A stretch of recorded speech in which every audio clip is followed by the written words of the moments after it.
Hello friends, मेरा नाम है नीलेश बजाज और इस वीडियो में हम देखेंगे नेस्टेड फॉर लूप के कुछ programs in C language. Okay, so let's start.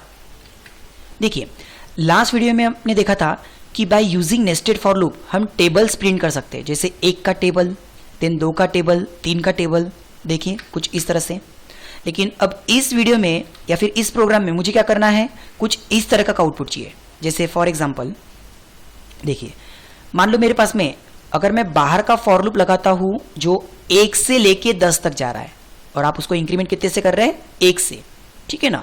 Then inner for loop, जैसे आपने बाहर का जो फॉर लूप लगाया उसी के अंदर अगर आप इनर फॉर लूप लेते हो तो उसको भी हम क्या कर रहे हैं, 1 से लेके 10 तक घुमा रहे हैं और वो भी इंक्रीमेंट कितने से कर रहा है, 1 से, ठीक है। और अगर अंदर इनर लूप में हम अगर k को प्रिंट करें तो आपको भी पता है आउटपुट सिर्फ कैसा आता था, 1 2 3 4 5 से लेके 10 तक। सेकेंड टाइम भी आउटपुट कैसा आता था, अगर मैं यहाँ पे कोई कैलकुलेशन नहीं करूँ तो, मतलब जब आपका बाहर का फॉर लूप पहली बार घूमेगा और अगर मैं अंदर k को प्रिंट करूँ तो आउटपुट कैसा आएगा, लाइक 1 2 3 4 5 कहाँ तक, 10 तक। मतलब पहली रो में भी वही आउटपुट, सेकेंड टाइम लूप घूमेगा तो भी वही आउटपुट, तीसरी बार लूप घूमेगा तो भी वही आउटपुट। क्यों? क्योंकि हम सिर्फ किसको प्रिंट कर रहे हैं, k को। यानी यहाँ पे अगर मैं ऐसा लिखता हूँ k इक्वल्स टू 1 से लेके 10 तक और यहाँ पे लिखता हूँ लाइक i इक्वल्स टू 1 से लेके 10 तक, तो क्या हो रहा है, जब i की वैल्यू पहले 1 रहेंगी, मतलब पहली बार जब ये बाहर का लूप घूमेगा तो अंदर का फॉर लूप कितनी बार घूम रहा, 10 टाइम्स, 1 से लेके 10 तक। तो आउटपुट भी कैसा आएगा, 1 से लेके 10 तक। बाहर के फॉर लूप का दूसरा राउंड रहेगा तो भी अंदर का लूप क्या कर रहा है, 1 से लेके 10 तक अपने आप को प्रिंट कर रहा है। ऐसा कितनी बार होगा, 10 रो तक। ऐसा कितनी बार होगा, 10 रो तक। ओके, लेकिन अब मुझे आउटपुट कैसा चाहिए, तो ध्यान दो, अब मुझे आउटपुट कैसा चाहिए। सो मान लो आप बाहर का जो फॉर लूप है वो किसकी मदद से घुमा रहे हो, आई की मदद से। कितनी बार, 10 टाइम्स। Okay, 10 times. फिर इनर वाला फॉर लूप भी आप कितनी बार घुमा रहे हो, सपोज 10 टाइम्स। किसकी मदद से, के की मदद से 10 बार घुमा रहे हो। और अब मुझे कुछ तो ऐसा कैलकुलेशन करना है ताकि आउटपुट इस तरह से आए, लाइक 1 11 21 31 41 से लेके 91 तक। ओके, यानी कहने का मतलब मुझे जो अंदर का लूप घुमाना है, अब देखो यहाँ पे आउटपुट कांस्टेंट नहीं है, चेंजेबल है। इसका मतलब हम किसको प्रिंट करेंगे, k को। तो k 1 से लेके 91 तक जा रहा है, ना कि 1 से लेके 10 तक। मतलब मुझे क्या करना पड़ेगा, k को 1 से लेके कहां तक घुमाना है, 91 तक। लेकिन इंक्रीमेंट भी कितने का है, 10-10 का।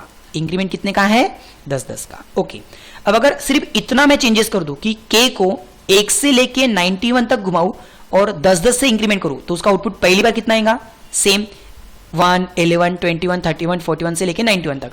अगर मैं बाकी और कोई चेंज नहीं करूं तो पहले राउंड में जो आउटपुट आया, जब बाहर का लूप सेकेंड टाइम घूम के आएगा, इनर लूप फिर से वही करेगा 1 से लेके 91 तक। मतलब अगेन आउटपुट 1 11 21 31 41 अप टू 91 तक, क्योंकि हम उसको 10-10 से इंक्रीमेंट कर रहे हैं। जब आउटर फॉर लूप तीसरी बार घूम के आएगा तो इनर फॉर लूप फिर से वही काम करेगा, 1 से लेके 91 तक 10-10 से इंक्रीमेंट।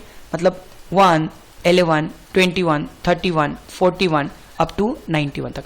बट मुझे आउटपुट कैसा चाहिए, मुझे आउटपुट कैसा चाहिए, जब आउटर फॉर लूप पहली बार घूमेगा, ठीक है, ये आउटपुट आना चाहिए 1 से लेके 91 तक 10 के इंक्रीमेंट से। मतलब 1 11 21 31 से लेके 91 तक।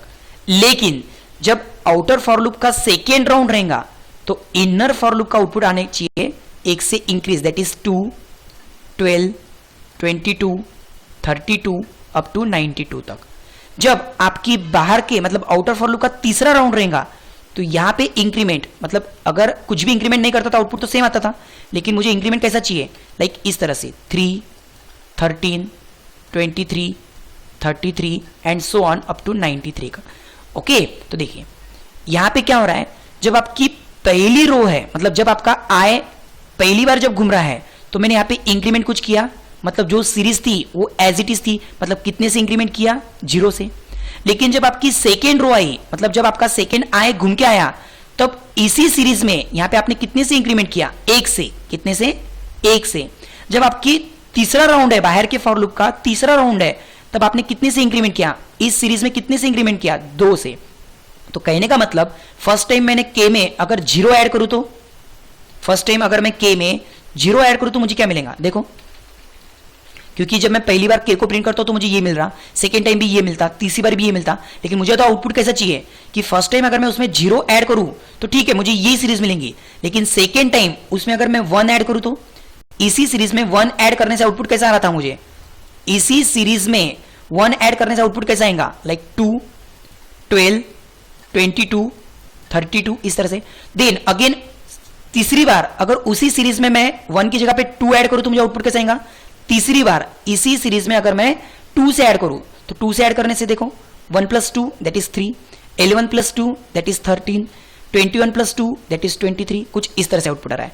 तो यहां पे आपको ध्यान देना है, पहली सीरीज में हमने 0 से ऐड किया, दूसरी सीरीज में 1 से ऐड किया, तीसरी सीरीज में 2 से ऐड किया, तो क्यों ना मैं मेरा i अगर 0 से लेके 9 तक लूप घुमाऊं और यहां पे k के साथ में i को ऐड कर दूं तो पहली बार i कितना रहेगा 0, मतलब पहली बार कितना ऐड होगा 0 से, लेकिन सेकेंड टाइम जब लूप घूम के आएगा तब मेरा i कितना रहेगा इंक्रीमेंट होके 1, मतलब आपकी ये सीरीज में आप 1 से इंक्रीमेंट करेंगे। देखो प्रैक्टिकली यहां पे आपको मल्टीप्लाई बाय नहीं करना है बल्कि i को इंक्रीमेंट करना है, बट अंदर का जो लूप है वो 1 से लेके कहां तक जा रहा है 91 तक, और कितने से इंक्रीमेंट हो रहा है 10 से, मतलब यहां पे मुझे क्या लिखना पड़ेगा k = k + 10। ओके देखो अब अगर मैं इसमें सपोज i इंक्रीमेंट ना करूं, कुछ भी ना करूं, तो सिर्फ एक जैसी आएंगी 1 से लेके 91 तक, 1 से लेके 91 तक, देखो कुछ एक जैसी आएंगी सिर्फ। और उसी में अगर मैं i इंक्रीमेंट कर दूं, बट मुझे i कहां से स्टार्ट करना पड़ेगा, पहले 0 से लेके फिर 9 तक। ओके 0 से लेके 9 तक, देखो यहां पे हम करते हैं +i। सो ये है आपका आउटपुट, मतलब सीरीज कैसे ही 1, 11, 21, 31 या फिर 2, 12, 30, 22, बट इसको इस तरह से अगर आप देखेंगे तो ये हो गया आपके नेचुरल नंबर 1, 2, 3, 4, 5, 6, 7, 8, 9, 10, 11 से लेके 20 तक, 21 से लेके 30 तक एंड 91 से लेके 100 तक। ओके आई होप आपको ये कंसेप्ट समझ में आया होगा।